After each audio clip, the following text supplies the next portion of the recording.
ಶಿವಮೊಗ್ಗದಲ್ಲಿ ಮಾಜಿ CM BS Yediyurappa ಅವರು ಕೂಡ ಈ ವಿಚಾರಗಳಿಗೆ ಸಂಬಂಧಪಟ್ಟಂತೆ ಹೇಳಿಕೆಯನ್ನು ಕೊಟ್ಟಿದ್ದಾರೆ. ಯತ್ನಾಳ್ ವಿಷಯ ಎಲ್ಲವೂ ಕೂಡ ಸುಸೂತ್ರವಾಗಿ ಬಗೆಹರಿಯುತ್ತೆ ಅನ್ನೋ ವಿಶ್ವಾಸನೆಯನ್ನು ಅವರು ವ್ಯಕ್ತಪಡಿಸ್ತಾ ಇದ್ದಾರೆ.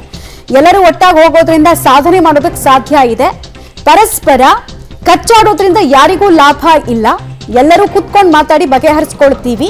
ಈ ಅಧಿವೇಶನದಲ್ಲಿ ಎಲ್ಲರೂ ಒಟ್ಟಾಗಿ ಸರ್ಕಾರದ ವೈಫಲ್ಯದ ವಿರುದ್ಧ ಹೋರಾಟವನ್ನು ಮಾಡ್ತೀವಿ.